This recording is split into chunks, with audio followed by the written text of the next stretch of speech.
പ്രിയ പ്രേക്ഷകർക്ക് സീരിയൽ ന്യൂസിലേക്ക് സ്വാഗതം. കൂടുതൽ സീരിയൽ ന്യൂസുകൾ അതിവേഗം ലഭിക്കുന്നതിന് ഈ ചാനൽ സബ്സ്ക്രൈബ് ചെയ്യുക. ബെൽ ഐക്കൺ മറക്കാതെ ക്ലിക്ക് ചെയ്യുക. വീഡിയോ ഇഷ്ടമായി എങ്കിൽ ലൈക്ക് ചെയ്യാൻ മറക്കരുത്.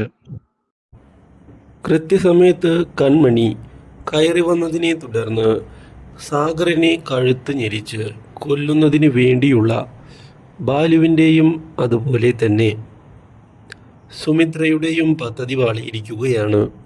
ഇതോടെ എന്തു ചെയ്യും എന്നറിയാത്ത അവസ്ഥ ഉണ്ടാവുകയും അവർ രക്ഷപ്പെടാൻ ശ്രമിക്കുകയും ചെയ്യുന്നു. ഇതോടെ എല്ലാവരും ചേർന്ന് പരസ്പരം അടി കൂടുകയാണ്. പൊരിഞ്ഞ അടിയാണ് ഹോസ്പിറ്റലിൽ നടക്കുന്നത്. മാത്രവുമല്ല, തൽക്കാലത്തേക്ക് കൃഷിൻ്റെയും കൺമണിയുടെയും കയ്യിൽ നിന്ന് വഴുതിമാറി രക്ഷപ്പെടുന്നതിനായി സാധിച്ചിരിക്കുകയാണ്. ഇപ്പോൾ സുമിത്രയ്ക്കും ബാലുവിനും രക്ഷപ്പെട്ട അവർ ഇനി തൽക്കാലം ഇവിടെ നിൽക്കുന്നത് ബുദ്ധിയല്ല, നമ്മളെ അന്വേഷിച്ചുകൊണ്ട് അവർ വരും എന്ന കാര്യം ഉറപ്പ് തന്നെയാണ്. മാറി നീക്കാം തൽക്കാലത്തേക്ക്. ഇതും പറഞ്ഞ് അവർ നീക്കങ്ങൾ ആരംഭിക്കുകയാണ്. പക്ഷേ ഇതേ സമയമാകട്ടെ ദക്ഷയും കൂട്ടരും കാര്യങ്ങൾ അറിഞ്ഞ് എത്തുകയാണ്.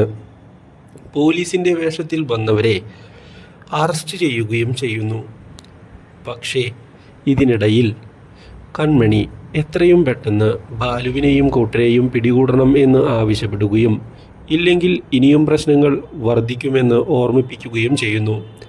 പിടികൂടും എന്നുള്ള ഉറപ്പ് നൽകിക്കൊണ്ട് അവിടെ നിന്ന് പോയിരിക്കുകയാണ് ദക്ഷയും കൂട്ടരും.